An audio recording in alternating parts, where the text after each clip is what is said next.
This week we stray away from the beaten path. We talk Major League Wrestling, we talk Impact, Ring of Honor, we talk Hook, Samoa Joe, and more. Let's get to it. Third League Radio.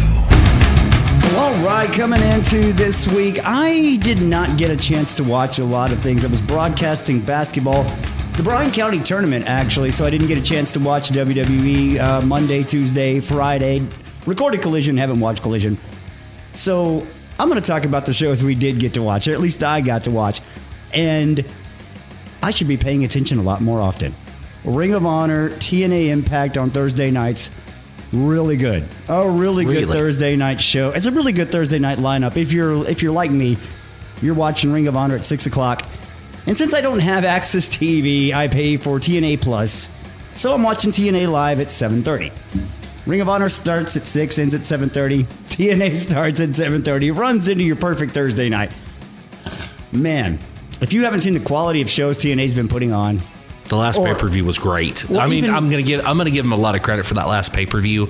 Them going back to being TNA, going back to their roots, all of this. Everything that they're posting up to is they're going back with their social media too. If you'll go look, you'll see a lot of the old stars coming back. Well, not coming back, but like old clips of AJ Styles when he became the AJ Styles that you guys are starting to notice now.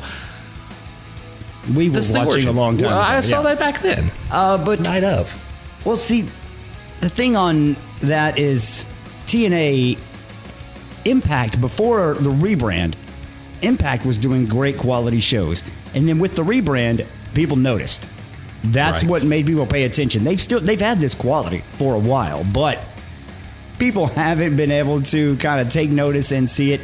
I even like when they do the Impact Provincial Wrestling Federation, when they do like a throwback show and they go like really 80s territory. Everybody changed their names and we have different characters and all that. It's such a fun idea. Cool. It's a fun idea. And I mean, if you liked when WWE, when they got a hold and did their own little wrestling parody and everything like that, it's even more fun if it's taken even more seriously. Oh, yeah. No, and I think TNA does it a little bit more seriously. You know, in the fact that it's campy, it's a joke, it's, you know. Well, I mean, even you want a good mix. Okay, this is something that Cobain and I both agree on. They have the best camera work throughout the American presentation. I was actually gonna say that when we were watching the pay-per-view. No, they have great camera work. You know, would be really hilarious is it turns out that Kevin Dunn is actually working for them. He's like doing some sort of associate work. He's the guy, man. You know, like he's back there in the back saying, "All right, I'm giving her all she's got, Captain." You know, something. But man, switching to Ring of Honor, I know we kind of been back forth on this Thursday night here, but Ring of Honor is a fully formed show now. I really like it. It's not...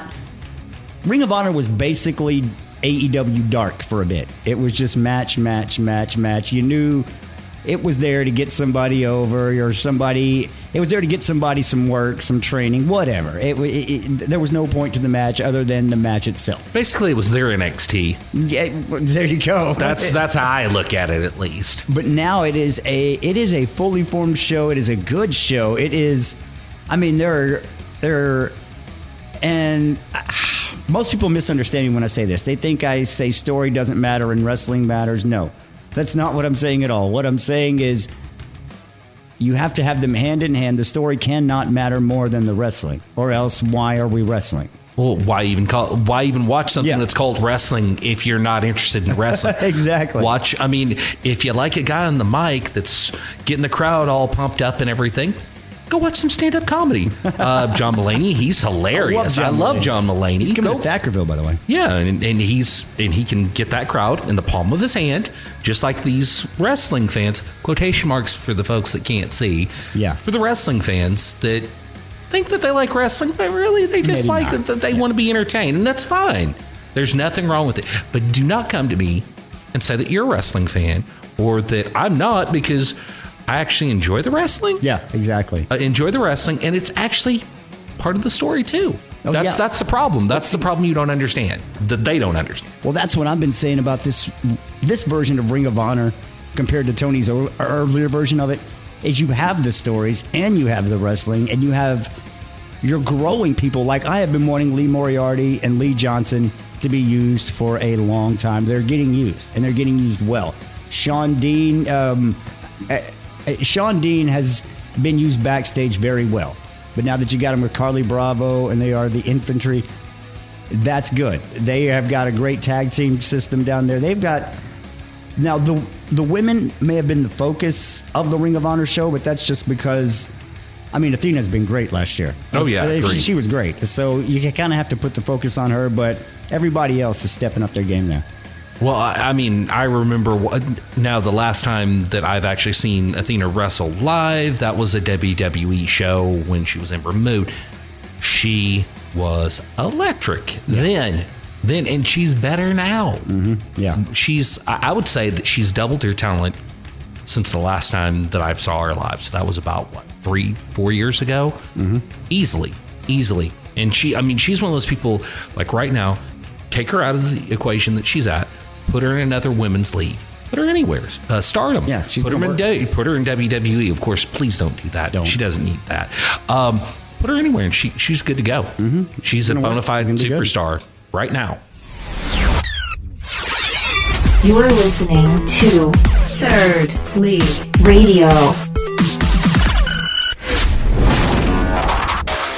In another area of things I hardly ever get a chance to watch, or something I haven't watched in a while.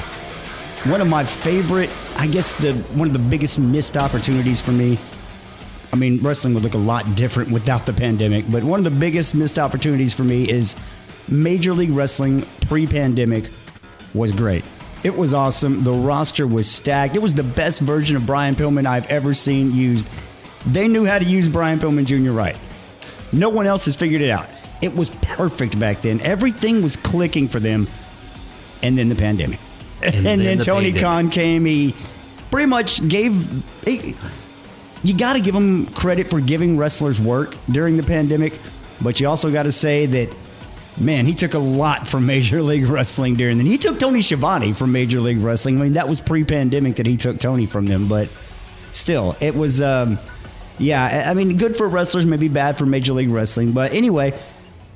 Tony Schiavone was working at Starbucks to moonlight with Major League Wrestling. So, I mean, you can't fair play to him. And let's be honest with all the wrestlers, too. It was that weird flux, that weird pandemic thing.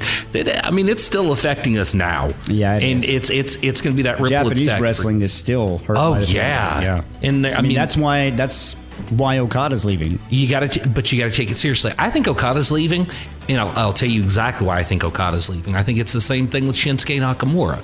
If they come to the United States, they can work a lighter schedule or a different routine of wrestling to a new audience that'll still be good. Like Shinsuke is Shinsuke light. If you like Shinsuke Nakamura now, go back and watch him in New Japan. Yeah. Go back and watch his old stuff because it's way better, but it's not the WWE style. There's nothing wrong with WWE style if you accept the fact that it's basically their matches in WWE, especially with the more named guys, like your stars, your superstar, whatever. It's a recipe.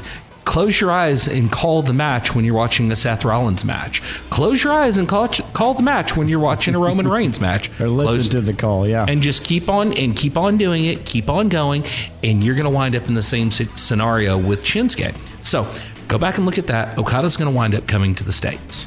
Now, if he goes to AEW, he's got a better, like when he goes to AEW, or if he goes to AEW, still the jury's out. Yeah.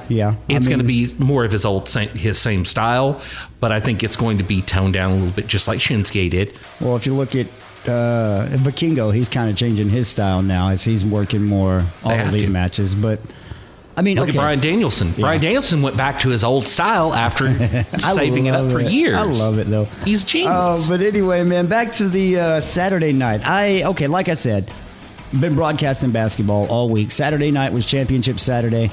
I get home, I'm done, I'm spent. I get Raj Giri drunk. I mean, I'm not joking, dude. Raj would be impressed with the level of Raj Giri drunk I was Saturday night. And I'm on YouTube, I'm scrolling on YouTube, and I see Major League Wrestling Reloaded 2024 uploaded 2 hours ago. And I'm like, yeah, let's check it out. So I watch it. And man, they've got some work to do, but I was thoroughly impressed. I enjoyed everything about it. I mean, there's some tweaks and changes here and there. Like, okay, do you remember the South Park wrestling episode? Yes. Okay, what did they call their wrestling federation? Oh, gosh. WTF. Yes. They called it, okay. Yes. The Major League Wrestling Memories. show, I had to piece all this together from watching the show because, like Okay. I said, I haven't kept up with it. But the Major League Wrestling show opens with a big logo in 80s WWF style that says WTF, the World Titan Federation. It is classic. my It is goodness. great. It is this awesome presentation, and this guy, Saint Laurent, or I think that's his name. They called him Fat Joe because he kind of looked like Fat Joe.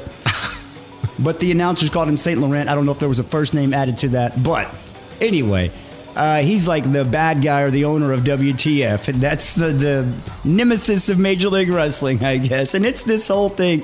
They even had a number. I'm going to get this number out. I took notes on this because I called this number. It was a 900 number.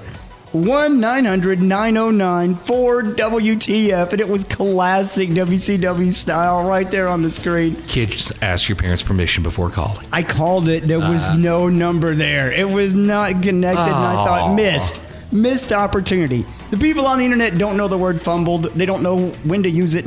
That's That's a fumble. That's a missed opportunity. At the very least, a QR code, something.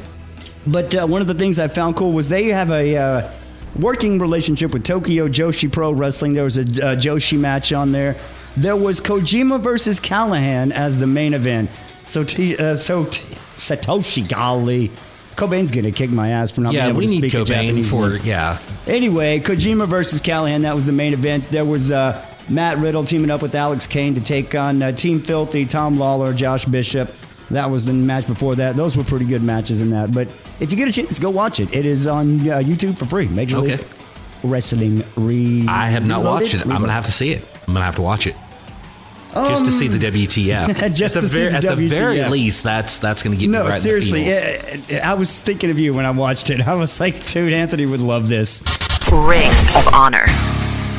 But something I want to talk about as we go back to AEW, one of the big major shows I got to watch this week. Well, a couple things I want to get to. The first one, Bullet Club Gold, winning the Ring of Honor 6-man titles. I like it. I mean, I think it's cool. A lot of people are, well, a couple things on this. A lot of people are saying, one, that it's a demotion somehow for Jay White to win the Ring of Honor 6-man titles. How? Exactly. How? And number two, that they should unify the 6-man titles for All Elite and Ring of Honor. First one, how? Yeah, exactly. How is it a demotion? It's Ring of Honor. How? You're a champion. There's not a demotion. Was Becky Lynch demoted when she was the NXT champion? And let's not even compare Ring of Honor and NXT. Yes to that one. Yes to that one. Yes to that one. Yeah. Okay, sorry. But yeah, let's not even compare those two. But you can't be demoted when you're a champion. You It can't get doesn't demoted matter. when you're still getting paid the exact same amount for doing the exact same work. Well, especially, I mean, you're a Ring of Honor 6-man champion. And two, the second part of that, why? Not everything has to be unified. There are different titles for a reason. You know what? I would like, there's too many tag titles now, so they're not going to do it. But back when they didn't have the Ring of Honor tag titles, back when they didn't have the All Elite tag titles like they do now, you could have very well put a United States Tag Championship on Dark, and I would have been fine with it. Yep. You can't have too many titles if the titles are handled correctly. Now, a lot of times, they're not. They're just not handled correctly. Like, for instance, you can have a Gulf Coast title if you want to, as long as that title stays on a Dark, on an Elevation, on a show Or of on the that rest nature. of the Gulf Coast or something. Something to yes. make it memorable. Something, yeah, exactly. Something where that title is presented in a different way.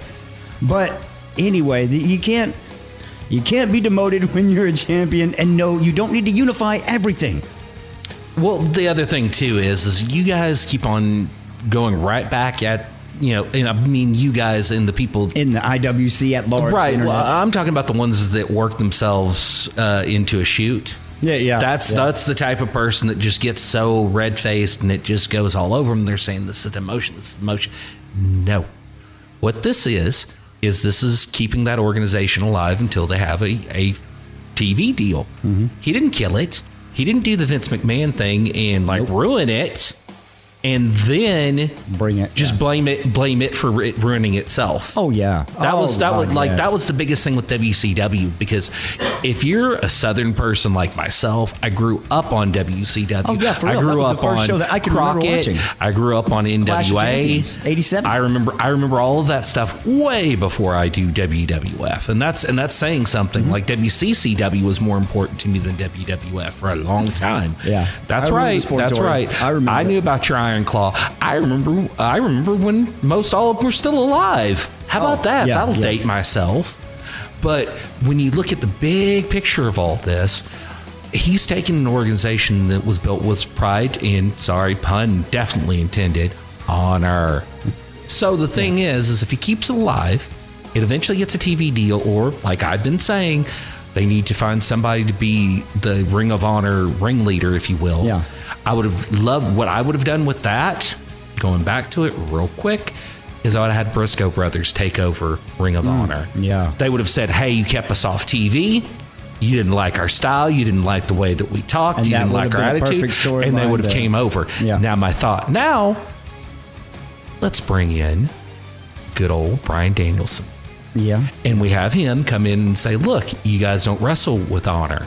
You don't wrestle like that anymore. Yeah. I'm going to show you what it's like to wrestle with honor. And that kind of fits into the Combat Club's kind of... Right. That's kind of what I'm thinking. Yeah. You've got to have something. And of course, you only have one Briscoe brother. He could come in there too. But, you know, it's one of those things where that was the genesis of that idea way back when. What needs to happen for Ring of Honor is you guys need to calm down. Take it as the fact that Jay White has got a title. You don't. Mm-hmm. He's still wrestling. He's still on TV. It doesn't matter if it's called Ring of Honor, AEW, or FTW. Yeah. Just as long as it's handled right, just like you said. Dang it all, what I want for Christmas this year is a Ring of Honor show. Just a legit show. Yeah. That's what I want. You're listening to Third League Radio. So the second thing about All Elite and kind of people on the... This is a bit of an echo chamber problem, I think, with wrestling in general. Whether you're a WWE fan, an All Elite fan, there seems to be a... This one sucks kind of a mentality. A lot of people are calling it this tribalism thing, but I think this is in that vein. Samoa Joe and Hook for the All Elite Wrestling Championship. This whole thing about Hook kicking out at one from the Muscle Buster.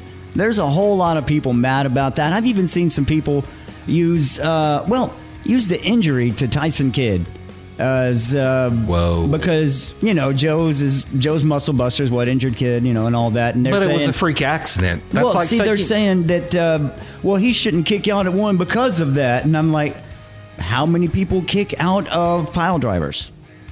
Virtually nobody. I mean, you remember what happened to Stone Cold. I've seen people kick out of pile drivers. You know what I mean? And it's, I see what you're saying, like when you're using a pile driver in a big move like that. Yeah, I've seen people kick out of pile drivers.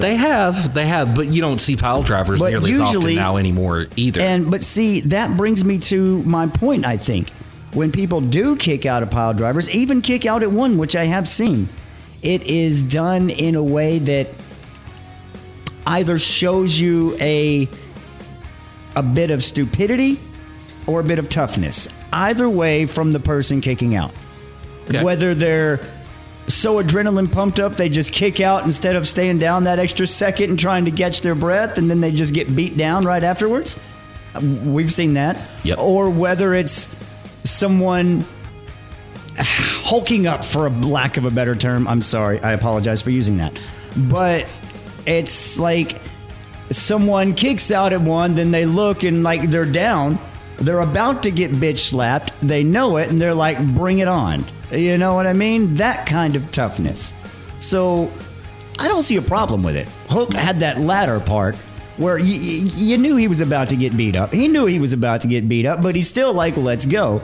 he still tries. He go and then I mean, you see what happens. I'm against the whole idea of you can't do this. Yeah. You can't do this. You can't do this. That's the mentality there. It's like, oh, you got the muscle buster and you kicked out at one. You can't do that. Yes, you can. If it's okay with everybody involved and it works, that worked. I mean, it works. There's sometimes where, and you're right, I totally didn't even think about it because it's been so long since other than, outside WWE that I've seen a pile driver because they don't do them anymore. They haven't done them in a while, like on the books. Somebody sneaks in there and does something to get a fine. And like I said, I don't believe they get fined. I believe that's a story. It's all a story, just like $1 Million Man had a wad of $100 bills. That was all from Vince. It was all a show. There you go, take it. It was all a show just so Vince would be covered. But no, there's no, this can't be done. I love Jim Cornette with all my heart. Probably more than he deserves, but love him to death, and he'll just outright point the finger, scream at it, and say, "You can't do this. You can't do this." Why not? Why can't you? Exactly. Why shouldn't you? I saw a clip earlier from 1996, Rey Mysterio Psychosis. Oh boy! And it was from Japan, and when I watched it, it was about a 1.5-minute clip. When I watched it, I thought, if Jim Cornette saw this in All Elite Wrestling today, he would flip his shit. He would go, what the hell is this mud show bullshit? So there's a bit of Cornette where I will always agree with him. But right now, he's playing a character that I think he's letting get out of hand a bit. You think that he's worked himself into a shoot is what you're saying? Yeah, okay. I kind of see that too. He looks like he just has, I don't know if it's high blood pressure that quite does it or whatever, but he looks like he's thoroughly enjoying the rage. Oh, yeah. The only thing that's comparable is like Henry Rollins talking about rage on one of his spoken word concerts. So, he enjoys that rage. Good for him. I think he does. Good for him. So I guess one more All Elite topic before we get on to our match of the week. MJF. So most people, I think, are under the impression that he's signed. There's still technically, officially, he is unsigned. It is still the quote-unquote bidding war of 2024. But Schrodinger's Friedman. Well, I don't think WWE's even bidding. I think they're under the impression that he's already signed. I mean, I'm under the impression that he's already signed. I really don't know. I think he'd be good either place that he falls. I just think to myself, I don't think WWE is really as interested in him as he would like it to be. And I think his best place to go is to stay with AEW because he can be more of what he wants to be. Yeah. And I don't think that in 5 years, unless some horrible, tragic accident happens to him, forbid that, please, heaven forbid that, but he's not at his level to go over there. Like, I think he would get stepped on over there. I think his character's great, but I don't think the guy could hold up being there. Because I think with the way WWE does with their talent and everything, I pretty much think they strip them of all internal value. No, it's like going into some sort of service, not military, because military is respectable. Well, it's like they find something that works, and then that's what you do all the time. They're more interested in making money off of you, getting you over, selling your T-shirt, than they are progressing you. Well, every match for those wrestlers are pretty much the same. Every once in a while they'll get a wild hair and they'll flip some other move, and they'll let something else happen. Cena gets the wrath of that one. 5-move John, and he'll joke around with it and everything because he does know that he knows more than that, but he also knows it only takes 5 moves to entertain you, and that's what they're going to keep doing until you stop it. I mean, if that's what you want to watch, great. I'm okay with it. I like watching it too. There's a place for everything. When I talk about how WWE's style is different, and this may be where it gets me, yes, but I say it's a training school style. Oh, yeah. I mean, anyone can walk in and do it. I mean, they've even said we're not looking for professional wrestlers. I think that's the looking for intent. anybody. I think they're trying to break. I think they're trying to break the whole wrestling mold. Yeah. And I don't think it's going to really ever. It's really going to happen. And if it does, that's going to be the detriment to professional wrestling as a whole. But see, there's a place. There's a place for that. As much as when I'm arguing with people, I will fully admit that I will say, oh yeah, if I don't feel someone watches wrestling the same way I do, I'll say, hey, Rock versus Hogan is on Peacock. You'll love it.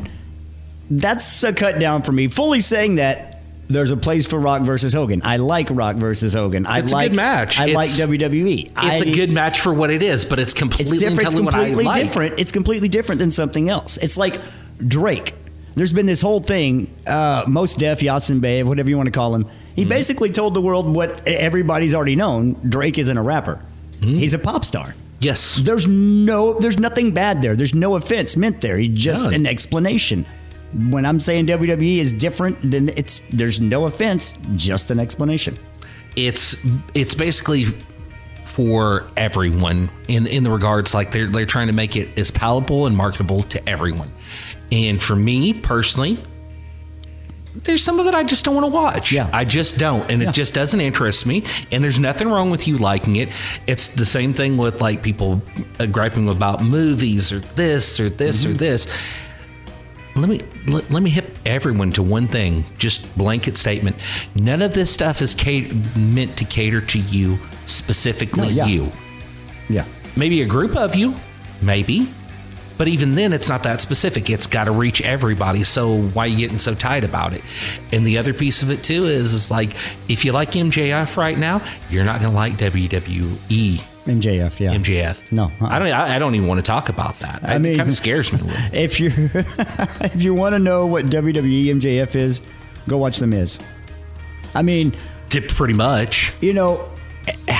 Let's see them do something fun to him, like they did with Karrion Kross, and put him in a bridle or something, like some sort of like harness and bridle, like little bits in his mouth or something. Oh my goodness! But no, it's like I just don't know. I don't know if MJF would want that. I mean, you think there's this whole perception among fans that I've found, at least in America. That, I mean, when I'm talking with fans from other parts of the world, England and Scotland, really, they don't see it this way. But at least when I'm talking with American fans, they think every wrestler wants to go to WWE. That's the tip of their mountain. That's where they want to get to. They think, and with good reason, I can see why. They think it's the NFL. They think it's the top quality of wrestling. But when I try to tell people that it may not be the top quality of wrestling, just what's there, I don't think people are understanding what I mean by what's that. Like, they're the top. Their production value is great. Their what do you call it? Their exposure, the amount of people they reach is great. They're the Walmart of wrestling. But that's really what it is. That's really what it comes down to. And that's what I always want to say to someone. It's like, it's not a bad product. Like, Walmart doesn't have bad product like either. So that's what I'm trying to say here. Like, there's nothing with it. And there's tons of people that I know that want to go work for Walmart because they like the concept of it. Of course, once they get to work there, maybe not so much. But it's like Chevy and Jaguar. WWE is a Chevy, you know what I mean? There are other wrestling places that are like a Jaguar. It's a fine automobile versus one that you're going to drive every day that's going to get you, you know what I mean? I don't know. And they've done it to themselves, though. Yeah. And they did it, Vince did it to them a long, long time ago, way before it was the E, it was the WWF, and even before that, Capital Blah, blah, blah, blah, blah.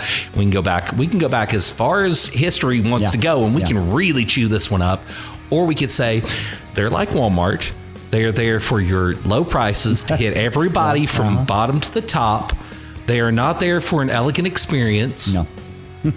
If there is somebody that's there that's a weird, like, for example, you go to Walmart. I saw Kobe beef at Walmart the other, Kobe, Wagyu, Wagyu or whatever. Gunther. Great. Yeah, you got a Gunther. Gunther's your Wagyu. That's your Kobe beef, whatever you want to call it. Yes. He's that one interesting ingredient in the whole store. But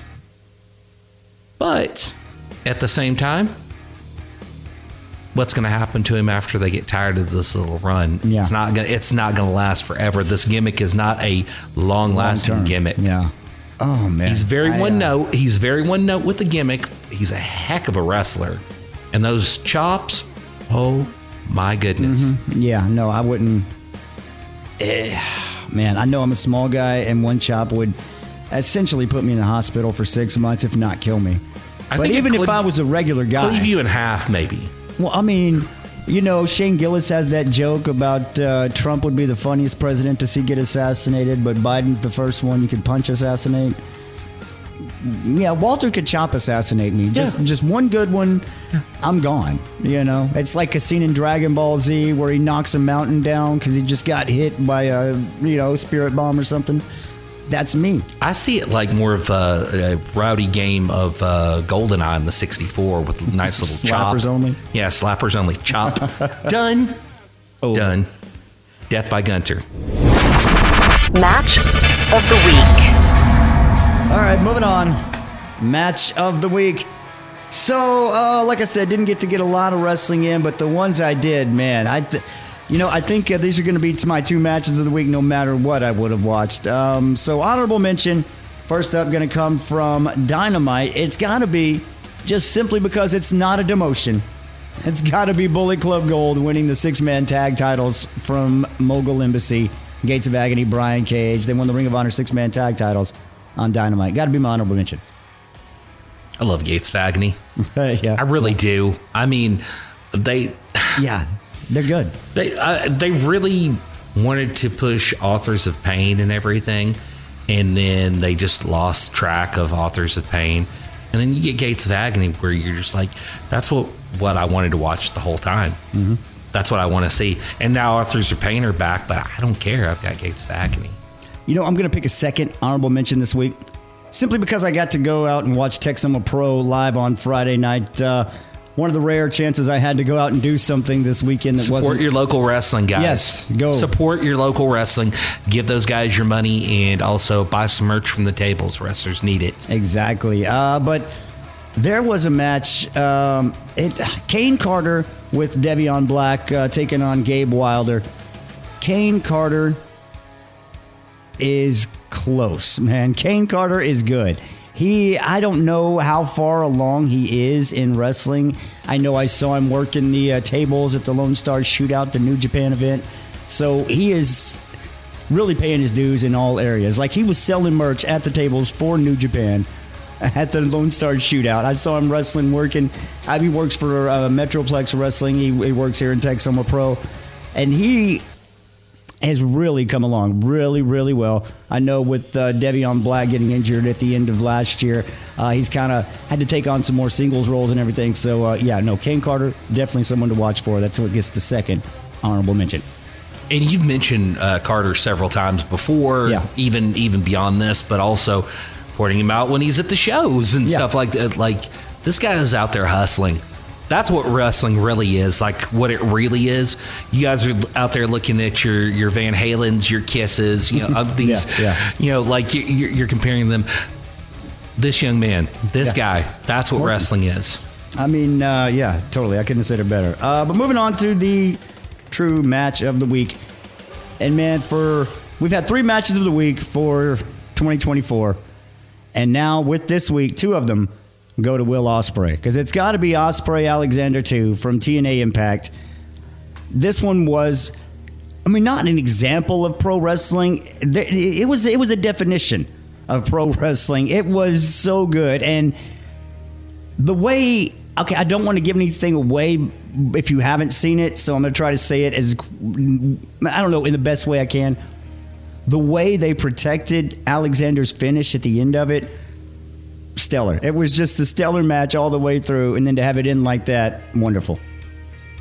Okay, so that's one thing. If I know that we're going to record, if we're going to talk about something, I always watch an Ospreay match. I always watch like something I know it's going to be of value. Like, even if I do not watch an entire show, and I'll freely admit, there's a lot of times I don't have that time for commitment. I'm married. I have kids. It's life, I have a job besides this, believe it or not. We have DVR. We can go back. But, like, honestly, if you guys could start sponsoring us or something here, I'm not married to my job, so we can do that.